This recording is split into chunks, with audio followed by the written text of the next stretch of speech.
Hi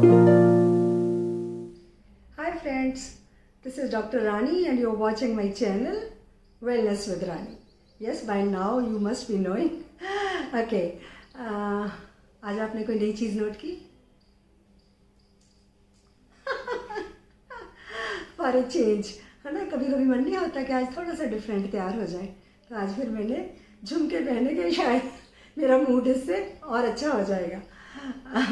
jokes apart, आज हम जो बात करने जा रहे हैं, मैंने अपनी एक पहली वीडियो में लाइफस्टाइल डिजीज़ की बात की थी, तो उसमें से मैंने आज एक डिजीज़ चूज़ की है जिसका नाम है हाइपरटेंशन। जी हाँ, आप सबने ये टर्म सुनी हुई है, हाइपरटेंशन। हाइपरटेंशन का मतलब है high blood pressure. High blood pressure क्या होता है, क्यों होता है और इसको हम कैसे मैनेज कर सकते हैं। थोड़ी सी लंबी हो सकती है वीडियो, लेकिन काम की होगी, ये मैं आपको प्रॉमिस करती हूँ। तो पहले तो हमें ये जानना ज़रूरी है कि हमारा नॉर्मल जो रीडिंग है ब्लड प्रेशर की, वो कितनी होती है और ये ब्लड प्रेशर होता क्या है। ब्लड प्रेशर क्या होता है कि जब हमारा हार्ट है, जो हमें पता है कि वो खून को पंप करता है पूरी बॉडी में, तो एक बार वो कॉन्ट्रैक्ट करता है, एक बार वो रिलैक्स करता है। जब वो कॉन्ट्रैक्ट करता है तो हमारी ऊपर की रीडिंग आती है ब्लड प्रेशर की, जिसको हम बोलते हैं सिस्टोलिक ब्लड प्रेशर। जब वो रिलैक्स करता है तो हमारी नीचे की रीडिंग आती है, जिसको हम बोलते हैं डायस्टोलिक ब्लड प्रेशर। तो ये दो रीडिंग्स आती हैं हमेशा ब्लड प्रेशर की, और दोनों रीडिंग सही होना ज़रूरी है। जो नॉर्मल हमारा ब्लड प्रेशर है, हम मान के चलें कि जो ऊपर वाला है सिस्टोलिक, वो 115 से लेकर 130 तक, और जो नीचे वाला है डायस्टोलिक, वो 70 और 80 के बीच बीच में अगर है ना, तो हम कहेंगे कि ये परफेक्ट ब्लड प्रेशर और बिल्कुल आइडियल ब्लड प्रेशर है। तो हम कहते कब है कि ब्लड प्रेशर आपका हाई है और आप ब्लड प्रेशर हाई के मरीज हो? क्या उसकी एक ही रीडिंग लेकर हम आपको बोल देंगे? बिल्कुल भी नहीं। जब तक हम 4 से 5 कॉन्सेक्टिव रीडिंग्स नहीं लेंगे पेशेंट की, तो हम डिक्लेयर नहीं कर सकते कि बीपी हाई है। अगर 4-5 रीडिंग्स लेने के बाद हर बार कंसिस्टेंटली बीपी हाई आ रहा है, वो रीडिंग हाई आ रही है, तो जाकर हम डिक्लेयर करेंगे कि वो जो पेशेंट है वो हाई ब्लड प्रेशर का पेशेंट है and he needs to do something about it. अगर ब्लड प्रेशर को हम ट्रीट नहीं करेंगे, मैं आपको बता दूं कि ब्लड प्रेशर को और क्या बोलते हैं, इसको हम बोलते हैं the silent killer. Silent killer क्या होता है? जो आपको पीछे से पीठ में छुरी घोंपता है, पता भी नहीं लगने देता। साइलेंट किलर ये हमें अंदर से हमारे जितने इंपॉर्टेंट ऑर्गन्स हैं, चाहे हमारा हार्ट है, किडनीज है, हमारा ब्रेन है, हमारी खून की नाड़ी है, सबको खोखला कर देता है, सब पे असर करता है। और जब तक हमें पता चलता है तब तक बहुत देर हो चुकी होती है। तो इसकी कॉम्प्लिकेशंस अनट्रीटेड बीपी की बहुत सीरियस हो सकती हैं। उसमें हमें हार्ट अटैक हो सकता है, उसमें हमारे ब्रेन में हेमरेज हो सकती है, उसमें हमें पासा मारा जाता है, जिसको बोलते हैं कि स्ट्रोक हो गया, एक पैरालिसिस हो जाता है, वो हो सकता है। हमारी किडनीज अफेक्ट हो सकती हैं, किडनी फेलियर हो सकता है। मेरा कहने का मतलब है कि इसको हम अगर सीरियसली नहीं लेंगे, हम इसका चेकअप नहीं कराएंगे, इसका ट्रीटमेंट नहीं लेंगे, तो ब्लड प्रेशर हमारे लिए एक बहुत अल्टीमेटली फैटल कंडीशन हो सकती है, जो हमारे किसी भी ऑर्गन को अफेक्ट करके तो हम इमरजेंसी में हॉस्पिटल में जाते हैं। और उसकी वजह क्या होता है कि हमने टाइम से ब्लड प्रेशर को नहीं चेक करवाया और उसका ट्रीटमेंट नहीं किया। तो अब हम बात करेंगे कि ब्लड प्रेशर होता क्यों है। देखिए, ये दो तरह का होता है। आज हम जिसकी बात करने जा रहे हैं वो है प्राइमरी हाइपरटेंशन, मतलब कि हमें और कोई बीमारी नहीं है, सिर्फ अपने आप में ब्लड प्रेशर है। एक होता है सेकेंडरी हाइपरटेंशन। सेकेंडरी में अंडरलाइन कोई ना कोई और डिजीज़ होती है, उसकी वजह से जो हमारा ब्लड प्रेशर हाई रहता है, वो डिजीज़ हमारी किडनीज में भी हो सकती है, वो हमारे थायराइड की वजह से भी हो सकता है, वो और किसी भी ऑर्गन की डिजीज़ हो सकती है, शुगर हो सकती है, उसकी वजह से बीपी हाई होता है। आज हम जिसकी बात करेंगे, हम बात करने जा रहे हैं प्राइमरी हाइपरटेंशन, जिसका अंडरलाइन कोई खास एक रीज़न नहीं होता, लेकिन बहुत सारे फैक्टर्स होते हैं।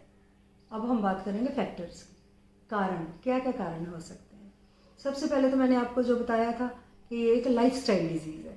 लाइफस्टाइल डिजीज़ का मतलब है कि हमारी लाइफस्टाइल इतनी रॉन्ग हो चुकी है कि उसकी वजह से हमें ब्लड प्रेशर हो गया। सीडेंटरी लाइफस्टाइल है हमारा, हम एक्सरसाइज के लिए वक्त नहीं निकालते। स्ट्रेस है हमारे अंदर बहुत ज़्यादा, स्ट्रेस को हम सोच कर चलते हैं कि हमारी लाइफ का एक पार्ट बन चुका है, उसके लिए हम कोई एफर्ट नहीं करते। हमारा वेट बढ़ रहा है, हम उसके लिए कोई एफर्ट नहीं करते।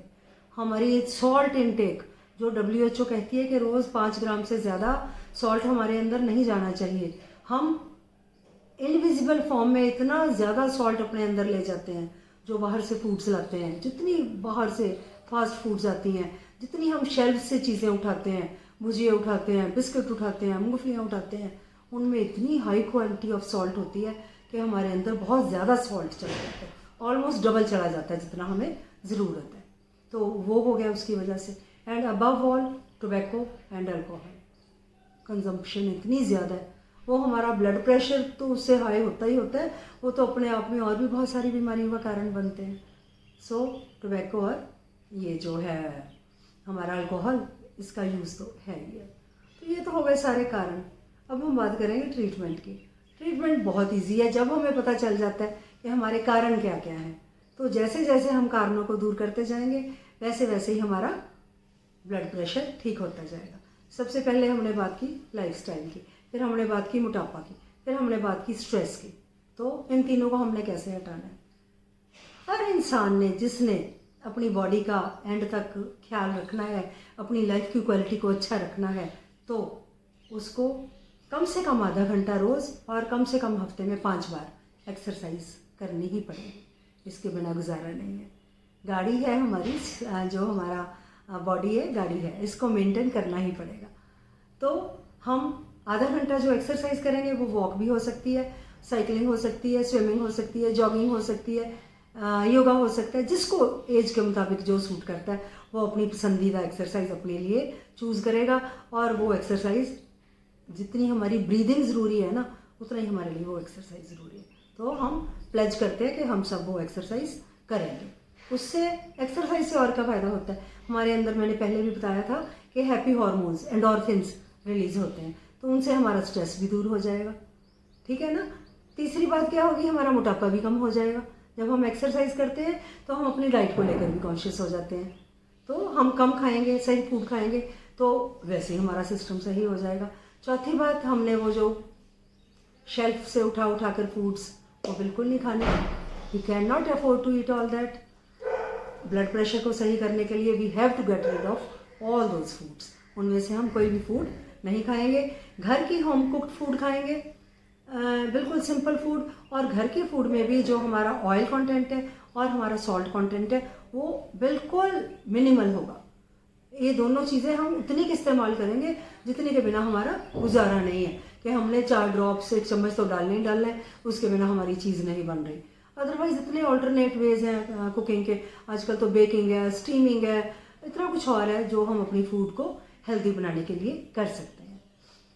उसके अलावा एक जो आजकल चल रही है फूड, वो है डैश डाइट।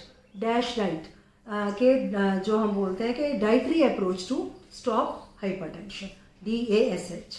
डैश डाइट में क्या कुछ आता है, lots of fruits and vegetables, जितनी आप खा सकते हो, रॉ वेजिटेबल्स, रॉ फ्रूट्स, तो जितनी हेल्पिंग्स उसकी में हो गई। थोड़े बहुत उसमें नट्स एंड सीड्स भी आते हैं। हाई फाइबर आता है। हाई फाइबर किसी भी फॉर्म में, वो सारी फूड्स, चाहे वो हमारा आटा है, चाहे चावल है, चाहे कोई और चीज़ है, होल ग्रेन्स, वो सारी चीज़ें जिनमें जो फाइबर कंटेंट है वो ज़्यादा है, हम उनका इस्तेमाल करेंगे। और जो हमारी सॉल्ट और सैचुरेटेड फैट्स हैं उनका मिनिमल, बिल्कुल नेग्लिजिबल है, जो उनका करेंगे, हम इस्तेमाल करेंगे।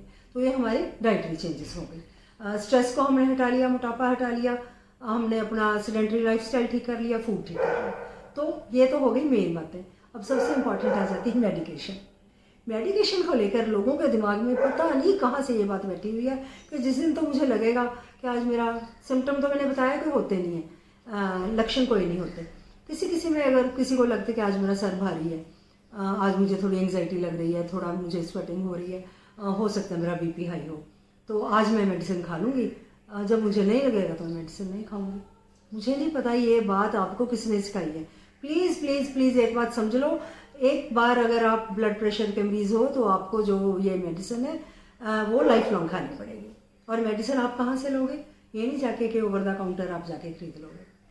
आप डॉक्टर के पास जाओगे, कंफर्म करवाओगे अपना डायग्नोसिस, उसके बाद आप अपनी मेडिसिन शुरू करोगे और अपना फॉलोअप एवरी 3-4 मंथ्स करवाते रहोगे, तब जाकर ये आपका जो ब्लड प्रेशर है वो कंट्रोल में रहना शुरू होगा।